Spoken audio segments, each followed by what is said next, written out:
तो कैसे हो मेरे दोस्तों, राधे राधे आप सबको। सबका बहुत बहुत स्वागत है द कूल स्कूल में। और मैंने सोचा कि इस सीरीज को नाम दूं द कूल कॉन्सेप्ट्स, क्योंकि इसमें हम डिस्कस करा करेंगे कि क्या नई चीज़ है, उनका क्या डिफरेंट एंगल, क्या डिफरेंट पर्सपेक्टिव हो सकता है।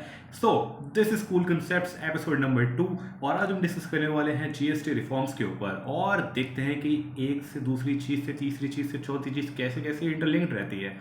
सबसे पहले हम बात करते हैं कि हाँ भाई, जीएसटी के अंदर रिफॉर्म्स आए हैं। जीएसटी को रेशनलाइज किया गया है और सिंप्लीफाई किया गया है। जो कि गुड्स एंड सर्विसेज टैक्सेस था, उसको more appropriately goods and simple taxes बोलना अच्छा रहेगा। काफ़ी सारे डिफरेंट उसके टैक्स स्लैब्स थे और उन सबको ब्रेक डाउन करके सिर्फ 3 स्लैब्स में बना दिया गया है, 0%, 5%, 18%। इसके अलावा सिन गुड्स के लिए 40%, but will talk about it a little letter. सबसे पहले तो ये है कि देखो भाई, इसके बीच में जब मैं न्यूज़पेपर पढ़ रहा था तो एक तड़कता भड़कता शब्द मुझे मिला, जो कि था आईटीसी, जिसके बारे में मैं पहले भी एक दो बार पढ़ चुका हूँ, बट मुझे कभी ढंग से समझ नहीं आया था और ऑनेस्टली बताऊँ तो पढ़ नहीं पाया था, बस इसके बारे में देखा था। तो जब मैंने फाइंड आउट करने की कोशिश करी तब भी मुझे समझ नहीं आया। फिर मैं गया पुष्पक सर के साथ पास और उन्होंने मुझे बहुत ही क्लियरली, बहुत ही स्पष्ट शब्दों में, बहुत ही अच्छे से एक्सप्लेन करा। करंट अफेयर्स की हमारी क्लास में इनपुट टैक्स क्रेडिट के बारे में बात करेंगे। बट मैं उनके पास जब जा रहा था तो उससे पहले जब मैं अपनी रिसर्च कर रहा था तो मुझे पता चला था कि ठीक है यार, इनपुट टैक्स क्रेडिट मतलब कि जो मैन्युफैक्चर या फिर जो भी रिटेलर है, जब वो कोई सामान वगैरह बनाता है तो वो उस पर टैक्स देता है। बट जो जीएसटी है उसका बेसिकली जो एक मोटिव था वो ये था कि this is a transferable tax, जो कि एंड यूज़र, जो एंड कंज्यूमर है, उस तक जाना चाहिए। ये एक डायरेक्ट टैक्स नहीं है लाइक इनकम टैक्स और प्रॉपर्टी टैक्स। जो जिसका टैक्स है, वो जिसकी प्रॉपर्टी है, जिसकी इनकम है, वही टैक्स देगा। GST is a transferable and user, जो उसका टर्मिनल यूजर है वही उसका टैक्स देगा। तो बीच में जो मिडिल मैन आ रहे हैं उनको टैक्स देने की जरूरत नहीं है, so they can just claim that tax from the government. But the thing is that इसके अलावा मैंने एक और चीज़ सुनी थी बड़ी पहले, वो था जीएसटी रिटर्न्स। तो जीएसटी का भी तो हम रिटर्न लेते हैं, मतलब हम नहीं, बिजनेसमैन। तो मेरे को कन्फ्यूजन हुई कि यार फिर आईटीसी और जीएसटी रिटर्न में फ़र्क क्या रह गया। तो फिर मैंने देखा और जब पुष्पक सर ने बताया तब मुझे समझ आया। तो मुझे लगता है कि एक बार मैं फिर से उसको रिवाइज करूँ, क्या पता अगर आपको बाय चांस कोई कन्फ्यूजन हो तो वो भी अच्छे से क्लियर हो जाए। इनपुट टैक्स क्रेडिट और जीएसटी रिटर्न में जो मुझे सबसे ईजी फर्क ये समझ आया कि जीएसटी रिटर्न, मान लो कि मैं मेरी स्टेशनरी की दुकान है, ठीक है, मैंने कोई, अच्छा यार स्टेशनरी पे तो टैक्स खत्म हो चुका है, तो लेट्स चेंज द टॉपिक। मेरी एक ग्रॉसरी की दुकान है, ठीक है, मास्टर किराना स्टोर। अब मास्टर किराना स्टोर के अंदर बहुत सारे सामान पड़े हुए हैं, ठीक है। यहाँ पे हार्पिक है, यहाँ पर और परफ्यूमर है और रूम फ्रेशनर है और बहुत ऐसी ऐसी तरीके की चीज़ें, साबुन है और बिस्किट्स वगैरह। इन पर जो भी टैक्स लग रहा है वो टैक्स मैंने जब इसको होलसेल से परचेज करा तो मैंने दिया। बट अब जब मैं इसको कस्टमर को बेच रहा हूँ तब मैं ये वाला टैक्स कस्टमर को ट्रांसफ़र करूँगा, लेकिन जो मैंने टैक्स दिया था वो मैं टैक्स अब गवर्नमेंट से क्लेम कर लूँगा। तो इसको बोलेंगे जीएसटी रिटर्न, जितना मैं समझ पाया हूँ। अगर मैं गलत हूँ तो ज़रूर मुझे बताना। बट इनपुट टैक्स क्रेडिट में क्या चीज़ है? इनपुट टैक्स क्रेडिट में हम इनपुट की बात कर रहे हैं। ये एक वर्ड है जिसने मेरी सारी क्लैरिटी को एकदम बढ़िया कर दिया। इनपुट कब बोलते हैं? जब किसी हम आउटपुट को बना रहे होते हैं तो उसमें जो इनपुट लग रहा होता है। फॉर एग्जाम्पल कि आप आते हैं मास्टर के ढाबे पे, तो मास्टर के ढाबे पे आप बोलते हो कि मुझे खानी है मैगी। अब मैगी पर, if I am not wrong, अब 5% जीएसटी लगने वाला है। बट मैगी को बनाने के लिए अगर मैं थोड़ा अपना क्रिएटिव दिमाग यूज़ करूँ और मैं आपको नॉर्मल मैगी ना खिला के फैंटा मैगी खिलाऊँ, कि उसको पानी में नहीं लेकिन फैंटा में बॉईल करूँ। बट फैंटा तो अब एरेटेड ड्रिंक है, कार्बोनेटेड ड्रिंक है, वो एक सिन गुड है और उसके ऊपर अब 40% जो है टैक्स लगेगा। तो जो चीज़ मैंने आपको एक आउटपुट, जो कि मैगी बनाकर देने के लिए मैंने उसमें फैंटा डाली, फैंटा पे मैं 40% टैक्स दे रहा हूँ, लेकिन आपको जब मैं मैगी प्रोवाइड कर रहा हूँ उसमें आप मेरे को 5% टैक्स दे रहे हो। तो यहाँ पर पहले ज़्यादा 18% टैक्स लग चुका है और अब मैं आपसे 5% चार्ज कर रहा हूँ। तो ये जो दिक्कत आ रही है इसको हम बोलेंगे इन्वर्टेड ड्यूटी स्ट्रक्चर, जिसमें यानी इनपुट में ज़्यादा जो है कॉस्ट उठाई, ज़्यादा टैक्स दिया और फाइनल प्रोडक्ट में मैं आपसे स्मॉल एक टैक्स जो है वो कलेक्ट कर रहा हूँ। इसको बोलेंगे इन्वर्टेड टैक्स ड्यूटी स्ट्रक्चर। और इसी को ही जब हम क्लेम करने जाते थे तो इसको बोलते थे इनपुट टैक्स क्रेडिट, जो कि अब निर्मला सीतारमन मैम ने बोल दिया कि इनपुट टैक्स क्रेडिट की अब कोई बात ही नहीं है। And that is why a lot of industries are saying that ये जीएसटी रिफॉर्म्स अभी इनकम्प्लीट है जब तक आईटीसी के ऊपर क्लैरिटी नहीं मिलती है। तो इसलिए हमने आईटीसी भी समझ लिया, हमने जीएसटी रिटर्न्स भी समझ लिया, इन दोनों में डिफरेंस और इन्वर्टेड ड्यूटी स्ट्रक्चर के बारे में भी हमें थोड़ी थोड़ी चीज़ें समझ आ गई। सी यार, इतना सब कुछ है पढ़ने के लिए, हमें हर चीज़ पढ़ने के बारे में और हर चीज़ के बारे में बहुत अच्छी नॉलेज होने की मेरे को लगता है वो पाने के लिए सारी ज़िंदगी पड़ी है।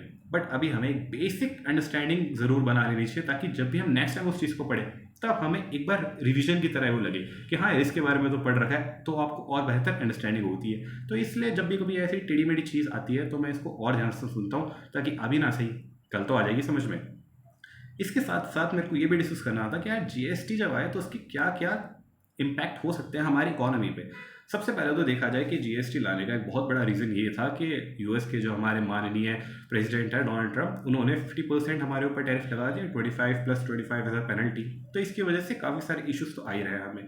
तो in order to grow our consumption और in order to increase the inflation also, जो उसके बारे में हम लास्ट टाइम बात कर चुके हैं कि इन्फ्लेशन इज़ वेरी नेसेसरी, तो उसको भी बढ़ाने के लिए हमने लोगों को और हमारी इकोनॉमी को ग्रो करने के लिए, चीज़ों को सस्ते करने के लिए हमने जीएसटी के जो रिफॉर्म्स है वो सिंप्लीफाई कर दिया और बहुत सारी चीज़ों के जो जीएसटी रेट्स है उनको कम कर दिया गया है। Now a lot of you might be thinking कि how is it going to make any difference, because जब हम पहले कोई चीज़ 10 रुपये की खरीदते थे, जब जीएसटी आया था तब भी हम लगभग 10 रुपये की ही खरीद रहे थे। ऐसा तो नहीं था कि उस पर हमने बहुत ज़्यादा कोई एक्स्ट्रा चीज़ दी थी।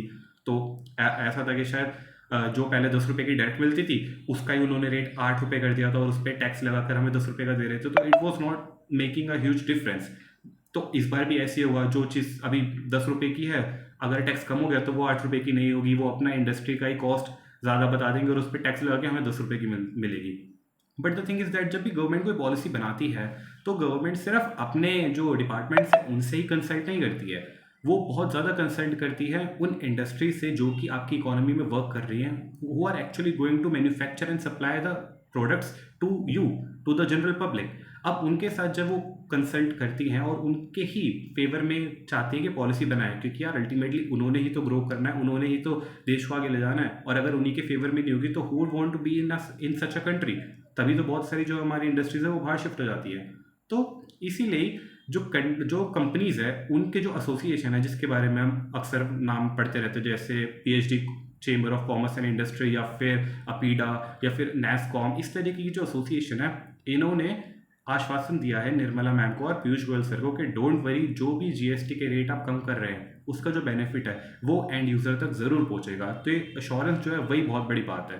Now the thing is that कि जब जीएसटी कम हो जाएगी तो लोगों को लगेगा चीज़ें सस्ती हो गई। अब लोगों की चीज़ें सस्ती हो जाएंगी तो लोग ज़्यादा चीज़ें खरीद पाएंगे, जब ज़्यादा चीज़ें खरीद पाएंगे तो इकोनॉमी बूस्ट होगी। Now when the economy will boost तो जीडीपी बढ़ेगा, जब जीडीपी बढ़ेगा तो इंटरनेशनल जो क्रेडिट रेटिंग एजेंसी या फिर इंटरनेशनल रेटिंग एजेंसीज है वो वो इंडिया की रेटिंग बढ़ा देगी कि yes India is a good market. वो जो BBB- से BBB+ कर देता है कभी मूडीज या फिर कभी फिच, जो ऐसी एजेंसीज है वो और भी ज़्यादा हमारी रेटिंग जब इंक्रीज कर देंगी तो दुनिया भर के अंदर जो इन्वेस्टर्स हैं वो देखेंगे यार India is a growing economy, यहाँ पर हमें पैसा इन्वेस्ट करना चाहिए, इससे हमें ज़्यादा रिटर्न मिलेगा। तो हमारे पास इन्वेस्टमेंट आएगी, जब इन्वेस्टमेंट आएगी तो हम उस इन्वेस्टमेंट को यूज़ करेंगे और उससे हमारा देश और भी ज़्यादा आगे बढ़ता रहेगा बढ़ता रहेगा बढ़ता रहेगा बढ़ता रहेगा। और उससे क्या होगा, हमारे रुपये की जो वैल्यू है वो भी अप्रिशिएट होगी। तो अभी जो हम पढ़ते रहते हैं ना कि यार it has gone to all time low of 88.44 against dollar, तो ये भी चीज़ हमारी इंप्रूव होगी। But currently in order to export more and in order to fight back against the policies or tariffs by Mr. Donald Trump, तो अभी जो industry है वो बोल रही है कि अभी आप रुपये को डेप्रिशिएट होने दो ताकि हम ज़्यादा से ज़्यादा एक्सपोर्ट कर पाएँ। बट ऐसा क्यों बोल रही हैं, जब रुपये की वैल्यू डेप्रिशिएट होगी, अभी जहाँ पर $1 के अगेंस्ट 88 रुपीज़ का बाहर सामान मिल रहा है लोगों को, वही अगर $1 के अगेंस्ट ही लोगों को 90 रुपीज़ का 95 रुपीज़ का सामान मिलेगा तो लोग तो और ज़्यादा खरीदना चाहेंगे, तो एक्सपोर्ट उससे बढ़ेगा और एक्सपोर्ट बढ़ना भी हमारे लिए बहुत ज़्यादा ज़रूरी है। But the thing is that ये तो हमने पॉजिटिव बात करी, अभी इसका नेगेटिव बात भी क्या हो सकती है। तो due to this US Donald Trump के जो टैरिफ हैं और जो अभी हमने जीएसटी भी कम कर दिया, इस वजह से थोड़ी बहुत हमें दिक्कत भी आ सकती है। We have already seen some of the article जिसमें ऐसा कहा गया है कि जो जीडीपी की ग्रोथ है वो शायद अफेक्ट हो सकती है बाय 0.5%। हाउएवर जो हमारे इकोनॉमिस्ट हैं, chief economic adviser we Anand Nageswaran sir, उनका कहना है कि 0.2 या 0.3% ही फर्क आएगा, उससे ज़्यादा नहीं आएगा। एंड वो भी बहुत अच्छी बात है बिकॉज Q1 का हमारा जीडीपी की जो ग्रोथ है वो बहुत ज़्यादा अच्छी रही थी, जो हमारे शायद सेकंड या थर्ड क्वार्टर या फोर्थ क्वार्टर में थोड़ा सा कम होगा तो उसको बैलेंस आउट भी करने में हेल्प करेगा। देन वी ऑल्सो नो कि जीएसटी जो है वो एक बहुत बड़ा रेवेन्यू का सोर्स होता है हमारी कंट्री के लिए। तो जब हमारा वो रेवेन्यू का सोर्स अब थोड़ा कम हो जाएगा क्योंकि जीएसटी कम हो गया, तो इस वजह से जो गवर्नमेंट का रेवेन्यू है वो कम हो जाएगा, जिसकी वजह से फिजिकल डेफिसिट जो है उसको हम रिकवर करने में थोड़े से पीछे रह सकते हैं। फिलहाल हमारा फिजिकल डेफिसिट का जो टारगेट है वो 4.4% है of the GDP. Now physical deficit को भी एक बार रिवाइज कर ले। फिजिकल डेफिसिट बेसिकली शोज कि कितना एक कंट्री को एक्सटर्नल बोरोइंग की नीड है। अगर वो 4.4% से ज़्यादा हो जाएगा तो दिक्कत वाली बात है ना, क्योंकि हम ज़्यादा बोरो करेंगे। अब ज़्यादा बोरो जो हमने करा है उसको चुकाने के लिए भी तो हमारे पास रेवेन्यू होना चाहिए, और वो भी जीएसटी से ही आता था। तो अब जब जीएसटी के रेट कम हुए तो यहाँ पर हमें थोड़ा सा धक्का लग सकता है, और अब जीएसटी कम हो गया तो हमारे करंट अकाउंट डेफिसिट भी बढ़ सकता है। So these are some of the things that were revolving around my mind when I was reading about the articles about GST. तो ये चीज़ मेरे को लगता है कि आप लोग भी शायद अगर बहुत ज़्यादा बिजी हैं अभी क्वांट रीजनिंग इंग्लिश या फिर और किस चीज़ में करने में, तो मेरे को लगता है कि मैं थोड़ी आपकी हेल्प कर देता हूँ इसमें कि आपको बता दूँ कि दुनिया में चल क्या रहा है। तो that is what I wanted to say. Apart from that let's just see, मैंने कुछ नोट्स बनाए थे तो उसमें कुछ अगर कमी रह गई हो तो I think I've covered each and everything, but one thing that I'm still, you know, क्या कहते हैं उसे, जो चीज़ मुझे अभी भी क्लियर नहीं है वो है कि यार ये जो आईटीसी वाला जो कंसेप्ट था कि हाँ भाई इनपुट टैक्स क्रेडिट जो लग रहा है, जो कि हम इंटरिंग गुड्स बना रहे हैं या फिर नॉन फिनिश गुड्स जो बनाते हैं यार, लेकिन आईटीसी वाली जो चीज़ है वो इंश्योरेंस सेक्टर या फिर होटल इंडस्ट्री में कैसे आती होगी, हॉस्पिटैलिटी इंडस्ट्री में, क्योंकि यार वहाँ पर तो आप सर्विसेज प्रोवाइड कर रहे हैं, वहाँ पे कोई गुड्स नहीं है। तो अगर इसका जवाब में से किसी को मिलता तो प्लीज़ मुझे बताना। तब तक के लिए हम मिलेंगे दोबारा से फिर कभी, and thank you so much for listening to the video. And अगर आपको कुछ भी ठीक ठाक लगा इसमें तो प्लीज़ मुझे बताना, कोई भी कंस्ट्रक्टिव क्रिटिसिज्म हो या फिर कोई भी सजेशन हो, anything like that. It is just a personal opinion, just a healthy discussion kind of thing. This is no lecture or any kind of influence.